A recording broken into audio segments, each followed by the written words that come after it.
बिस्मिल्लाहिर्रहमानिर्रहीम। आज हम लेक्चर नंबर 10 पढ़ेंगे। चैप्टर नंबर 5 हम पढ़ रहे थे। चैप्टर नंबर 5 का लेक्चर नंबर 10 है।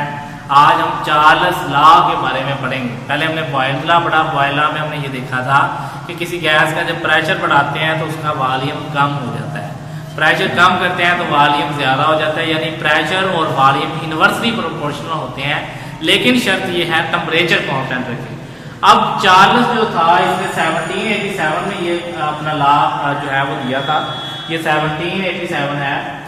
1787 में इसने अपना कानून पेश किया। इसने वॉल्यूम और प्रेशर को नहीं बल्कि वॉल्यूम और टेम्परेचर को डिस्कस किया। इसने कहा volume of given mass of gas is directly proportional to temperature. अब यहाँ डायरेक्टली प्रोपोर्शनल आया, जबकि कल वाले लेक्चर में इनवर्सली था। डायरेक्टली का मतलब होता है कि अगर एक चीज बढ़े तो दूसरी भी बढ़े, एक चीज कम हो तो दूसरी भी कम हो, यानी वॉल्यूम टेम्परेचर के डायरेक्टली प्रोपोर्शनल है। अगर आप टेम्परेचर बढ़ाएंगे तो वॉल्यूम भी बढ़ेगा, अगर आप टेम्परेचर कम करेंगे तो वॉल्यूम भी कम होगा। लेकिन इसकी शर्त क्या है? If pressure remains constant, pressure constant रहे, यानी आप प्रेशर चेंज नहीं कर सकते। देखिए अगर आप पानी है आपके पास, आप पानी को गर्म करना शुरू कर देते हैं, उबलता है पानी। उबलने के बाद वो क्या होता है, आधी देगची पानी की होती है। जब आप गर्म करते रहते उसका वॉल्यूम बढ़ना शुरू हो जाता है, पानी उबल के बाहर आना शुरू हो जाता है, देगची भर जाती है। उसकी वजह क्या होती है? उसकी वजह ये होती है कि टेम्परेचर बढ़ने से वॉल्यूम बढ़ता है। और जब आप फौरन चूल्हा बंद करते हैं टेम्परेचर कम हो जाता है, वॉल्यूम फिर कम हो जाता है। टेम्परेचर बढ़ने से वॉल्यूम बढ़ता है, टेम्परेचर कम करने से वॉल्यूम कम होता है। बिल्कुल यही बात उसने की थी। अगर आप इसी को मैथमेटिकली देखें, मैथ्स की जुबान में वॉल्यूम डायरेक्टली प्रोपोर्शनल टेम्परेचर। अब यहाँ पे 1/, नहीं लिखना। 1/, का मतलब होता है इनवर्सली। जब डायरेक्ट आप लिख देते हैं टेम्परेचर, इसका मतलब होता है directly proportional. Volume directly proportional temperature. Volume को V से ज़ाहिर करें और टेम्परेचर को T से ज़ाहिर करते हैं, लेकिन इसमें शर्त है कि प्रेशर कांस्टेंट रहे, प्रेशर चेंज ना हो। अब V प्रोपोर्शनल T, मैंने आपको बताया था कि अगर आप प्रोपोर्शनल को इक्वल में चेंज करते हैं तो इस साइड पे किसी कांस्टेंट से ज़रूरत देनी पड़ेगी। हम इधर K से ज़रूरत देते हैं, V equal to KT। T उधर जाके डिवाइड हो जाएगा, V/T equal to K। V/T equal to K, ये इसकी इक्वेशन बन गई। अगर आपके पास शुरू में टेम्परेचर T1 था, फर्ज करें 25 डिग्री सेंटीग्रेड था, अब आपने उसका टेम्परेचर बढ़ाया, उसे गर्म करना शुरू किया, 100 डिग्री सेंटीग्रेड कर लिया। अगर पहले T1 था, अब T2 हो गया, ऑटोमेटिकली उसका वॉल्यूम भी चेंज हो जाएगा, V1 से V2 हो जाएगा।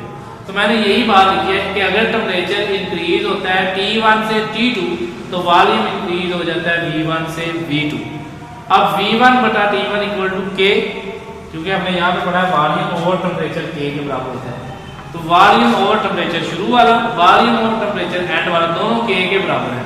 तो ये अगर ये दोनों K के बराबर है तो ये दोनों आपस में भी बराबर होंगे, V1 बटा T1 इक्वल टू V2 बटा T2। तो ये चार्ल्स का कानून था। इसको आप एक्सपेरिमेंटल वेरिफिकेशन भी कर सकते हैं। जैसे जैसे टेम्परेचर बढ़ाते हैं वॉल्यूम चेंज होता जाएगा।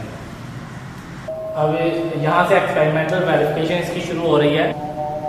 अब यहाँ से चार्ल्स लॉ की एक्सपेरिमेंटल वेरिफिकेशन शुरू हो रही है। एक्सपेरिमेंटल वेरिफिकेशन क्या होती है? तजर्बे से तस्दीक करना, तो ये लॉ ठीक है, ठीक वर्किंग करता है। एक्सपेरिमेंटल वेरिफिकेशन में सबसे पहले हमने यहाँ पे टेम्परेचर लिया है 25 डिग्री सेंटीग्रेड T1। फर्ज करें शुरू में टेम्परेचर 25 डिग्री सेंटीग्रेड था।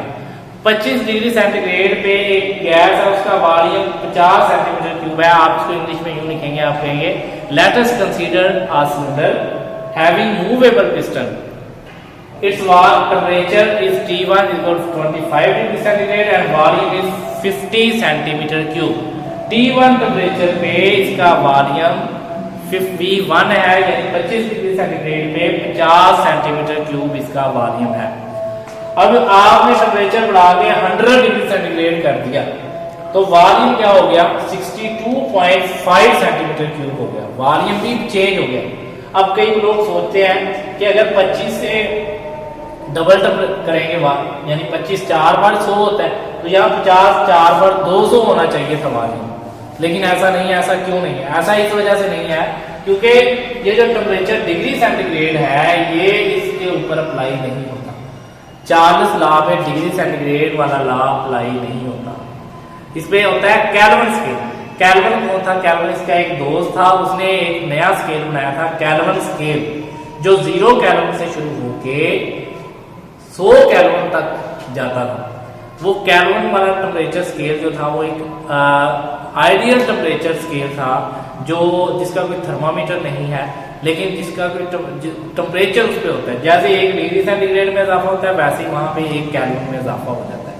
तो वो वाला अगर हम टेम्परेचर लेंगे, केल्विन स्केल वाला टेम्परेचर अगर हम यहाँ पे लेंगे, तो टेम्परेचर जिस हिसाब से चेंज होगा, वॉल्यूम भी उसी हिसाब से चेंज होगा। तो यहाँ पे इसलिए केल्विन स्केल अप्लाई होता है, जो है degree centigrade scale, Celsius scale वो यहाँ पे अप्लाई नहीं होता। इसलिए हमने यहाँ पे ये लिया है। अगर आप इसको केल्विन में कन्वर्ट करना चाहते हैं तो डिग्री सेंटीग्रेड में 277 जमा कर दें, 273, 25 जमा 277 कर दें, और इधर 100 में भी 277 जमा कर दें। फिर आप देखें जिस रेशियो से ये चेंज हो रहा होगा, उसी रेशियो से अगर ये डबल हो रहा होगा तो ये भी डबल हो रहा होगा, अगर ये 4 गुना हो रहा होगा तो ये भी 4 गुना हो रहा होगा।